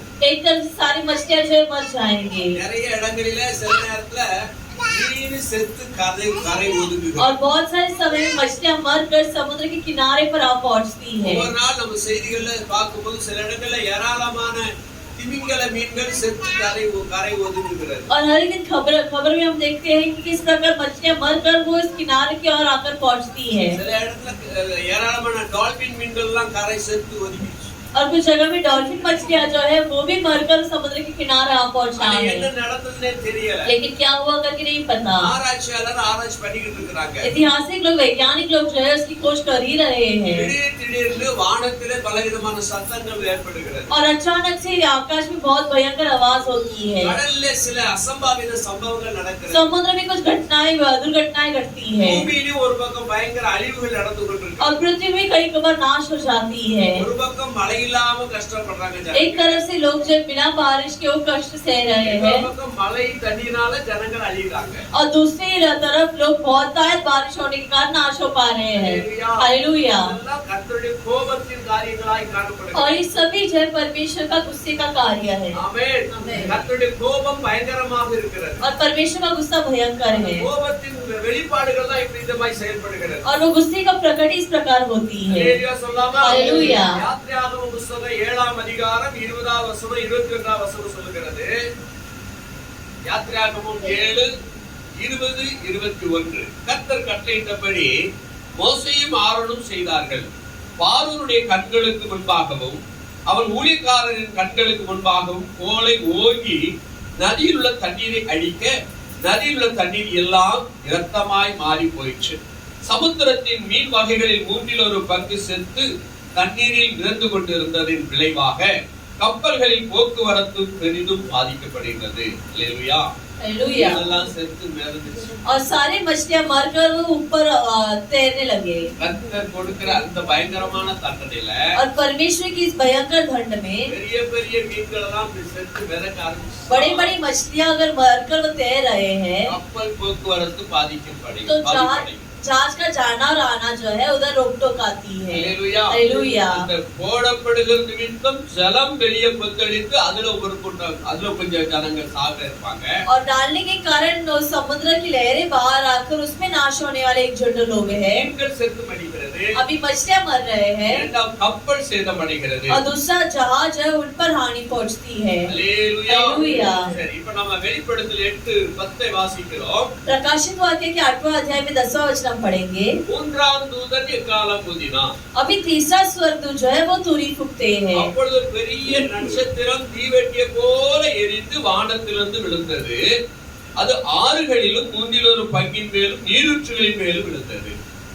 और एक बड़ा तारा जो मशाल की नाई जलता था स्वर्ग से टूटा, नदियों में 1/3 पर और पानी के सोते पर आ पड़ा. பெரிய நட்சத்திரம் बड़ी सी एक तारा, சொல்லப்போனா அதுக்கு நமக்கு அளவிட முடியாது. यानी कि हम उसका तुल्य भी नहीं, नाप भी नहीं कर सकते हैं. நட்சத்திரங்கள்லாம் பயங்கர பெருசா இருக்கிறது. और तारे जो है बहुत ही बड़े बड़े होते हैं. அது விழுந்துச்சுன்னா लेकिन अगर वो गिरे तो தீவெட்டிய போல எரிஞ்சிட்டு வரும். एकदम मशाल की तरह जलकर वो आएगी. இன்னைக்கு நாம நிறைய நட்சத்திரங்களை நம்ம மும்பை வான்வெளியில இருந்து பார்த்தா தெரியாது. और इस मुंबई की शहरों में से वो आकाश की ओर देखें तो हम तारे को उतना देख नहीं पाएंगे. லைட்ஸ் நிறைய இருக்கிறதுனால அதை பார்க்கறது கொஞ்சம் கடினம். बहुत सारे उजाला होने के कारण तारागण को देखना थोड़ा मुश्किल बात बन गई है. இருளான சூழ்நிலையில இருந்து எல்லா இடத்துல இருந்து பார்த்தா கண்டிப்பா அதை பார்க்க முடியும். लेकिन अगर अंधियारे के समय में रहकर उस समय में जब हम आकाश की ओर देखते हैं तो हम तारा को देख सकते हैं. இதே நடுஷிங்கிற ஒரு வெட்டி எரிஞ்சி வந்த மாதிரி இருக்கும். ஆனா கடைசியில எங்க விழுந்ததுன்னு தெரியாது. அதோட இது முடிஞ்சிடும். अचानक से एक तारा जलते हुए एक मशाल की तरह आती है, अचानक से वो चली भी जाती, पता नहीं वो कहाँ गिरता है। இது அனுதினம் நடக்கிற சம்பவம். और ये हर एक दिन होने वाली घटना है। ஹalleluya. हालेलुया। ஊருக்கு போறோம்னா और अगर गांव गए तो மொட்டை மாடியில பாய் போட்டு அப்படியே நலமாக ராத்திரி படுத்து கிடக்கும்போது तो ऊपर टेरेस पे बैठकर अगर हम आकाश की ओर देखें तो அந்த நட்சத்திரங்களெல்லாம் அழகா பார்க்க முடியும். तो बहुत सारे तारों को बहुत ही अच्छे से हम देख सकते हैं। திடீரென ஒரு நட்சத்திரம் எரிஞ்சு விடும். अचानक से एक तारा जलकर गिरता है। ஒவ்வொரு நாளும் வானத்துல தேவன் பட்டாசு வெடிச்சிட்டே இருக்கிறார். और हर एक दिन परमेश्वर उधर ऊपर आकाश में वो पटाखे फोड़ रहे हैं। என்னைக்காவது ஏதாவது ஒன்று நடந்துகிட்டே இருக்கிறது. और हर एक दिन कुछ ना कुछ हो रहा है। நம்ம சின்னதா பார்க்கிறோம். और ये छोटा सा रीति में हम देखते हैं, கர்த்தரின் கோபத்தினாலே लेकिन परमेश्वर का क्रोध के दिन पर பெரிதாக விழும். ये सब बड़ी भयंकर रीति से गिरेगा। என்ன சொல்லப்படும்? வானத்திலிருந்து விழுந்தது, அது ஆறுகளில் மூன்றில் ஒரு பங்கையும் நீரூற்றுகளிலும் விழுந்தது. और कहा जाता है कि वो आकाश से आकर गिरी और वो नदियों की 1/3 और पानी की सोते पर आ पड़ा। அப்ப என்ன குளமுட்டைகள், मतलब नदी के जो भी बाग रहते हैं, ஆறுகள், पानी के बाग, नदियाँ, எங்கெல்லாம் நீர்நிலைகள் இருக்கிறதோ जहाँ कहीं भी पानी इकट्ठा होकर भाग बनते हैं, அங்கெல்லாம் விழுகிறது. वो सभी पर आकर ही पड़ती है। எல்லா ஆறுகள் மேலும் கிடையாது, और सभी नदियाँ पर नहीं, எல்லா நீரூற்றுகளின் மேலும் கிடையாது. सभी नदी के सोते पर नहीं, மூன்றில் ஒரு பங்கு மேலதான். बल्कि 1/3 पर। ஹalleluya. हालेलुया। நாட்களில் நடக்க போகிற और उस दिन சம்பவங்கள். में घटने वाली कार्य है ये। ஆண்டவர் இதை குறித்து நம் மத்தேயு புத்தகம் 24 அதிகாரம் 29 என்ன சொல்றார் பாருங்க. நட்சத்திரங்கள் வானத்திலிருந்து விழும், வானத்தின் சத்துவங்கள் அசைக்கப்படும் என்ற வசனத்தை நமக்கு இது நினைவுபடுத்துகிறது. तारे आकाश से गिर पड़ेंगे और आकाश की शक्तियां हिलाई जाएंगी करके मत्ती में जो वचन लिखा है उसकी याद दिलाते हैं। ஆமென். आमेन। என்ன சொல்ற? நட்சத்திரங்கள் வானத்திலிருந்து விழும்.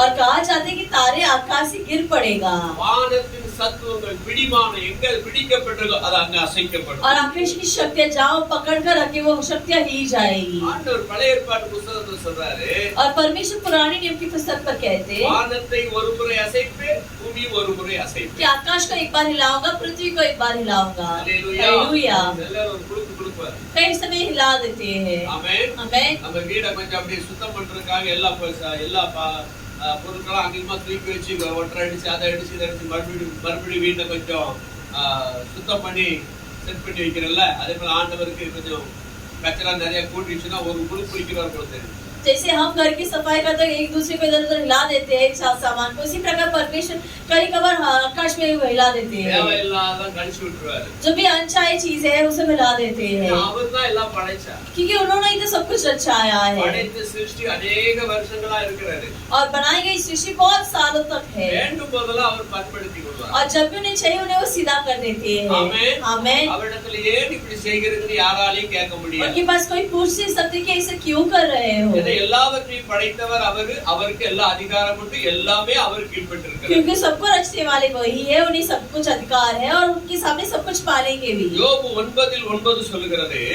அவர் துருவ சக்கர நட்சத்திரங்களையும் மிருக சீரிஷத்தையும் அருவினையும் தட்சண மண்டலங்களையும் உண்டாக்கினவர். யோபு விஞ்ஞான புத்தகம். और अय्यूब जो है वो एक वैज्ञानिक पुस्तक है। ஹalleluya. விஞ்ஞான புத்தகம்.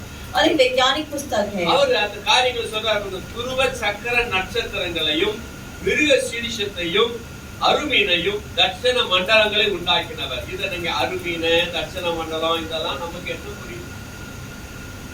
கொஞ்சம் கடினமான வார்த்தைகள் தான். थोड़े कठिन शब्द है ये। ஹalleluya. हालेलुया। இதெல்லாம் அப்படியே மாத்திட்டான். इसे ही बदल दिया है அப்படியே மாத்தி அவன் எழுதி வச்சுக்கிட்டு இருக்கிறான். और बदल कर वो लिखे हैं। அவன் சுவாசியம் பார்க்கணும் அதை வச்சுக்கிட்டு. और जो लोग जो आने वाले कार्य बताते हैं, என்ன காரியம் बताते हैं? ज्योतिष बताते हैं. ज्योतिष जो बताते हैं। ஹalleluya. हालेलुया। அவன் சுவாசியம் பார்க்க ஆரம்பிச்சான் அதை வச்சு. और जो भविष्य देखने लगा उसके साथ। துருவ நட்சத்திரங்களையும் மிருக சீரிஷத்தையும் அருமீனையும் தட்சண மண்டலங்களையும் உண்டாக்கினவர். और यहाँ कहा गया है कि मगरिशी और सतपशी और कचपिचिया की दक्षिण के नक्षत्रों को बनाए हैं। இந்தியில படிக்கிறவங்க இதெல்லாம் மாட்டிக்கிடுவாங்க. அல்லேலூயா.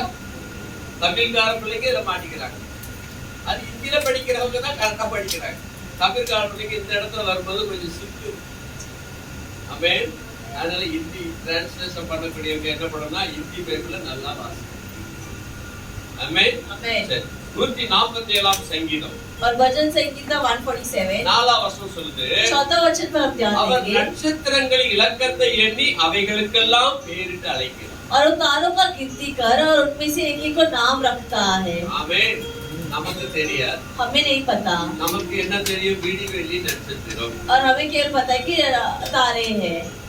ஊர் நாட்டுல வயசானவங்க பெரிய பாட்டி அம்மா மாதிரிலாம் அந்த நட்சத்திரங்களுக்கு ஒவ்வொரு பேர் சொல்லுவாங்க. और गाँव में बड़े बड़े बुजुर्ग लोग जो रहते हैं वो इन तारों का नाम बताते हैं। இதுக்கு மேல ஒண்ணு சொன்னாங்க, उसके ऊपर वो कहते हैं அதா பாரு நிலவ பாருனாங்க. देखो उस चंद्रमा को देखो। அந்த நிலவுல பாட்டி தாத்தாவும் அரிசி குத்துறாங்க அப்படின்னு வேற கதை और விட்டாங்க. शाम में दादा दादी जो है वो चावल बना रहे हैं அங்க உலக வச்சு அரிசி குத்துக்கிட்டு இருக்காங்க. और वो चक्की रखकर वो चावल को पीस रहे हैं। சின்ன பிள்ளைல எங்களுக்கு சொல்லி கொடுத்தாங்க. और बचपन में हमें बताई गई அந்த थी। நிலவை பார்க்கும்போது அந்த நடுமத்தியிலே கருமையான சில உருவங்கள் தெரியும். और उस चांद को देखते हुए उसमें कुछ काले से कुछ दाग दिखाई देती है। அப்படிலாம் நாங்க அதை நம்பணும். तो हम भी उस पर भरोसा भी कर தாத்தா बैठे பாட்டி हैं அங்க அரிசி குத்திக்கிட்டு இருக்காங்க அப்படின்னு. कि दादा दादी वहाँ चक्की पीस रहे हैं। அதெல்லாம் ஒவ்வொரு நட்சத்திரங்களுக்கு இது இப்படி நட்சத்திரம் இது இப்படி நட்சத்திரம்னு சொல்லுவாங்க. और हर एक प्रकार के तारों को नाम देते हैं। ஆனா வேதம் சொல்லுது ஆண்டவர் எல்லாத்துக்குமே பேர் வச்சிருக்கிறார். लेकिन वचन कहता है कि परमेश्वर एक तारा को नाम रखे हैं। அல்லேலூயா. हालेलुया। அதெல்லாம் பேரிட்டு அழைக்கிறார். और उन्हें नाम लेकर पुकारते हैं। ஓகே. வெளிப்படுத்தல் 8:11ல சொல்லப்படுகிறது, प्रकाशित वाक्य के 8वां अध्याय में 11 वचन कहता நட்சத்திரத்துக்கு என்ன பெயர்னு சொல்லி, उन तारों का नाम क्या है? எட்டி என்று பெயர். नाम दो ना। அல்லேலூயா. அந்த நட்சத்திரத்துக்கு என்ன பெயரா? எட்டி. எட்டினா என்னது? எட்டி என்றாலே கசப்பு. और नाम दो ना मतलब कड़वा। பாருங்க அந்த நட்சத்திரத்துக்கு எட்டி என்று பெயர். அதனால் தண்ணீரில் 1/3 பங்கு எட்டியை போல கசப்பாய். और उस तारे का नाम कड़वा नागदोना है और नागदोना उस नाम की तरह ही पानी जो है कड़वा हो गई இப்படி थी। கசப்பான தண்ணீர்னால் 1/3 கசப்பான தண்ணீர் மனுஷரில் அநேகர் செத்தார்கள் சொல்லப்படுகிறது. और इस कड़वे पानी की वजह से मनुष्य में 1/3 लोग जो है मर चुके थे। हालेलुया। எகிப்தில் நடந்த சம்பவம் நமக்கு ஞாபகம் வரும். मिस्र में होने वाली घटना में पता है, याद आती அது है। ஒரு தேசத்துக்காக செய்யப்பட்ட காரியம். और वो एक देश के लिए बनाई गई कार्य थी, இதுவும் உலகம் முழுவதும் செய்யப்பட போகிற காரியம். लेकिन ये संसार भर होने वाली कार्य है। ஆமென். आमेन। அந்த எட்டி என்ற நட்சத்திரம் விழும் பொழுது और जब वो नागदोना तारा आकर गिरती है, தண்ணீரில் விழும்போது அது பயங்கர கசப்பா மாறிடும். जब वो पानी पर आके गिरती है तो बहुत कड़वा हो जाती है पानी।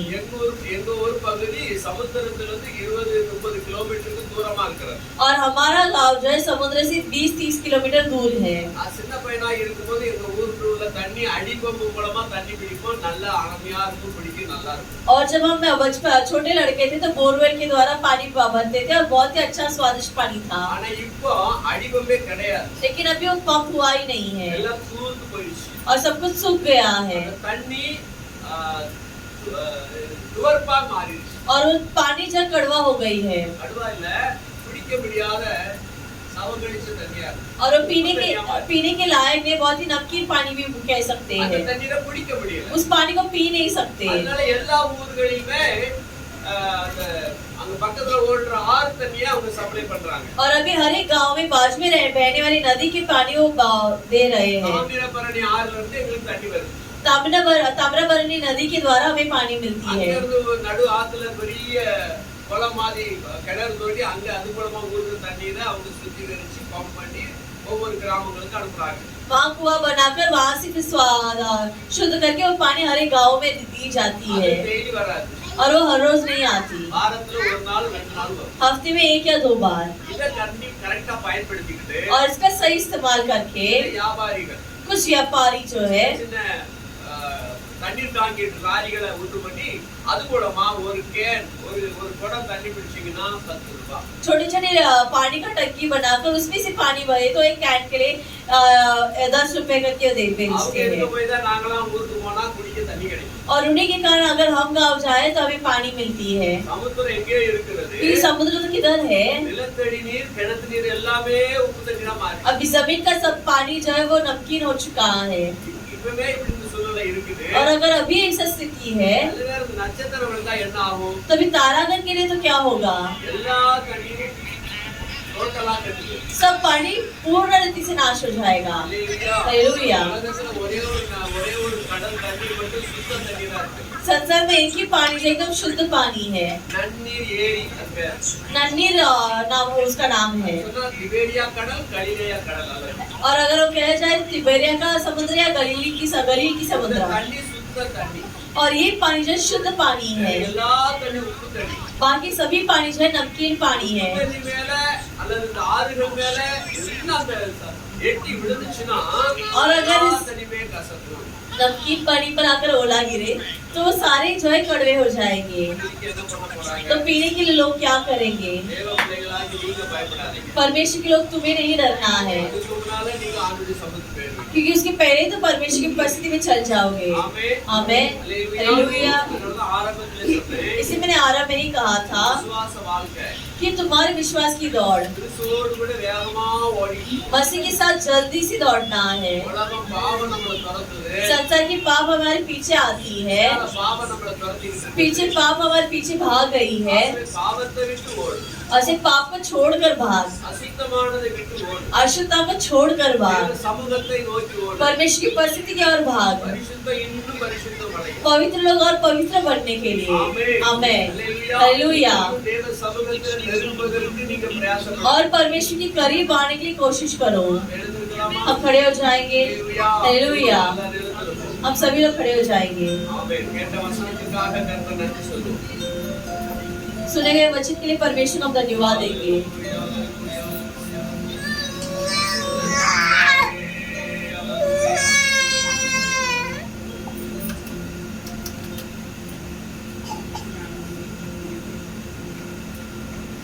வந்தாலே போதுமையா எங்கள் சூழ்நிலை மாறுமையா நீ வந்தாலே போதுமையா சூழ்நிலை மாறுமையா மகிமையின் பிரசன்னத்தினாலே மலைகளும் பர்வதமும் உருகுமே உம் மகிமையின் வல்லமையினாலே இருளும் வெறுமையும்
தப்பி பிழைத்திருப்பதற்கு இப்பொழுதே உடைய சமூகத்திலே இன்னும் நெருங்கி உடைய ரகசிய வருகையில் நாங்கள் எடுத்துக்கொள்ளப்படத்தக்கதாக எங்கள் ஆதி ஆத்ம சரீரத்திலே குற்றம் காணப்படாதபடிக்கு எங்களை பரிசுத்தமாக்குகிறவர் நீங்க ஆண்டவரே. ஒரு நாள் எங்களை பரிசுத்தப்படுத்தி நடத்துவீராக. हर एक दिन हम पवित्र बनाकर चलाइए. கிருபை எங்கள் மேல நிலைத்திருப்பதாக. आपका कृपा हम पर निरंतर हो. தொடர்ந்து வேத வசனத்திலே நாங்கள் இன்னும் தேறின பிள்ளைகளாய் மாறுவதற்கு. और लगातार वचन पढ़ने में हम श्रेष्ठ बनने के लिए. ஜெபத்திலே தேறினவர்களாய் மாறுவதற்கு. प्रार्थना में श्रेष्ठ व्यक्ति बनने के लिए. சமூகத்தை இன்னும் அதிகமாய் தேடுகிறவர்களாய் மாறுவதற்கு. उपस्थिति को और अधिक से ढूंढने के लिए. நேரத்தை நாங்கள் அலட்சியம் பண்ணாதபடி. हमारे समय को व्यर्थ न मानते हुए. வாழ்ந்திருக்கிற காலம் உமக்காகவே வாழ்ந்து. और जीने वाले समय आपके लिए जीकर. ஒரு நாள் ஒரு சமூகத்திலே நாங்கள் இருப்போம் என்கிற விசுவாசத்தோடு. एक दिन आपकी उपस्थिति में हम रहेंगे करके विश्वास के साथ. தினமும் நடக்க உதவி செய்வீர். हर एक दिन चलने के लिए आप मदद करो. அப்பா पिता எண்ணெயை போல கசப்பாய் இருக்கிற நட்சத்திரம் ஒரு நாள் நிலை இருக்கிறது. नौकरों की तरह परमेश्वर कड़वा जो तारा है बढ़ जाएगा. ஒரு பாறை விழுகிறதாக பார்க்கிறோம். एक पहाड़ गिरते हुए हम देखे हैं. அக்கினி எரிந்து கொண்டிருக்கிற அந்த பாறைக்கு விழுந்து ஏராளமான ஒன்றில் ஒரு பங்கு சமுத்திரத்துல ஜீவன்களிலே எல்லாம் மாண்டு போகிறதாக பார்க்கிறோம். और अग्नि की वजह से परमेश्वर ने किया है समुद्र और पृथ्वी में रहने वाले नाश हो जाते करके हमने देखा. இவைகளுக்கெல்லாம் நாங்கள் தப்பி பிழைத்திருக்கும்படியாக. और पिता इन सबसे बचकर हम जीवित रहे. இவைகளெல்லாம் வருகிற நாட்களில் சம்பவிக்க இருக்கிறபடினால. सब आने वाले दिनों में होने वाले का कारण. அதற்கு முன்பதாக அப்படி வருகைக்கு நாங்கள் ஆயத்தப்பட்டு. पिता आपके ऊपर आगमन के लिए तैयार होकर எங்களுக்கு உதவி செய்யுங்க. आप हमें मदद करें. காலை நேர ஆராதனையில் ஒவ்வொருவரையும் நீர் ஆசீர்வதித்து பலப்படுத்தணும். कृष्ण की आराधना में हर एक को आशीष देकर ஒரு चलाइए. எச்சரிப்பின் வார்த்தையாக அவர்களுக்கு இதுக்கு உதவி செய்யுங்க. एक चेतावनी का शब्द बनने के लिए मदद करो. காத்துக்கொள்ளும் கழிக்கிறது. पिता आप सुरक्षा करो, आप चलाइए. உமக்கு கோடி நன்றி. आपको करोड़ों धन्यवाद. எல்லா துதிகனமாய் போகிறது. सारी स्तुति महिमा और आदर केवल आप ही को हे देते हैं. பரமரட்சகருமாகிய இயேசுவின் நாமத்தில் வேண்டி ஜெபிக்கிறேன் தந்தை நல்ல பிதாவே. सर्व उद्धारकर्ता यीशु मसीह के नाम से प्रार्थना करते हमारी प्रार्थना सुनो प्यारे पिता. ஆமென். आमेन. நம்முடைய கர்த்தராகிய இயேசு கிறிஸ்துவின் கிருபையும் हमारे प्रभु यीशु मसीह का कृपा, பிதாவின் அன்பும் पिता का प्रेम, பரிசுத்த ஆவியானவருடைய அந்யோன்ய ஐக்கியம் पवित्र आत्मा का सदा सहयोग இப்பொழுது எப்பொழுதும் சதா காலங்கள் அனைவரோடும் இருப்பதாக. आजकल युगानुग हम सभी के साथ बने रहे. ஆமென். ஆமென். ஆமென். ஆமென். அல்லேலூயா. हालेलुया. அல்லேலூயா.